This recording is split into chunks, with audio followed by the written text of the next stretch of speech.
Well, you have to wonder if the season is feeling as repetitive to the Spurs as it is starting to sound to us. Another week goes by and the Spurs continue to win on the court and rack up honors off of it.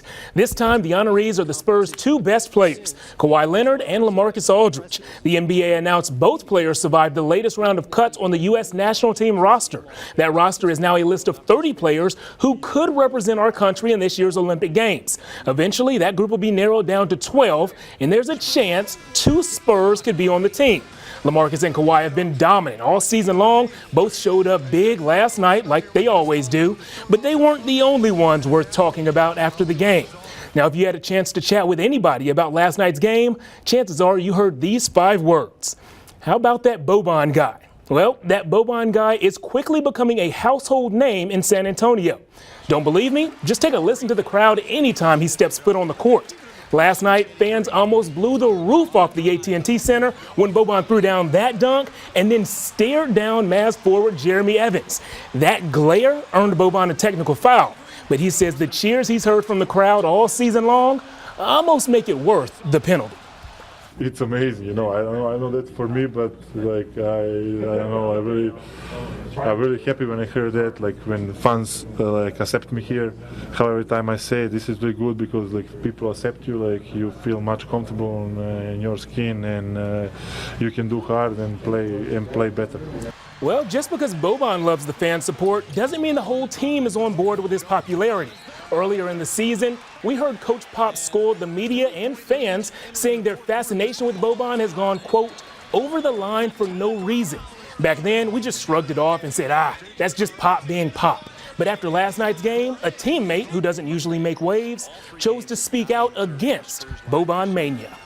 I mean, he's a good basketball player, and it feels like, to me, when he gets in and gets the ball, the fans think it's like just a circus show or something, but I think they need to be more relaxed when he gets in and really just pay attention to how he plays rather than just keep screaming as soon as he gets the ball.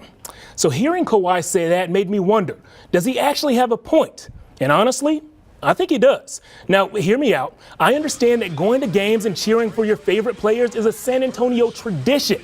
People have packed Hemisphere Arena, the Alamo Dome, and now the AT&T Center for decades, all just to cheer on their favorite Spurs. And those fans, they need to keep on cheering. What Kawhi, Coach Pop, and others are growing sick of is the small minority that see Boban as some sort of sideshow, a barbarian, an animal. Instead of cheering for him, they chant MVP for no reason. Instead of seeing him as a father, a husband, and a professional athlete, they see him as a novelty. And something about that just doesn't seem right. Now is where you come in, San Antonio. Some players and coaches have stood up and told us what they think. Now, we want to know what you think about Boban mania. Has it gone too far, or is this just the price some pro athletes have to pay for being popular pro athletes? Let me know what you think on Twitter @JeffJonesSports. Well, before tonight's finals rematch in Cleveland, Steph Curry said he hoped the locker room still smelled like champagne from last year's championship. Honestly, I can't tell you what the locker room smelled like, but I can tell you the Warriors played championship-like ball tonight. From the opening tip, Steph Curry just put on a shooting clinic. Curry drained 4 3-pointers in the first quarter alone. Golden State entered the half up by 26 and on pace to score 140 points in the game. They didn't end up scoring that many, but they did score 132, and they held Cleveland to just 98. With that win, they are now 2 games ahead on the Spurs. And guys, I have it written down right here. We're just 1 week out. January 25th is when the Spurs take on the Golden State Warriors for the first time this season. That's going to be exciting. I cannot wait. And your prediction is? Spurs. By? A good bit. They might not put up 132, but enough to get the win. So 1 point. Spurs by at least 1 point. When Don gets back, we're going to ask him and we can see a little competition. I like that. We'll be right back in a good bit. What the?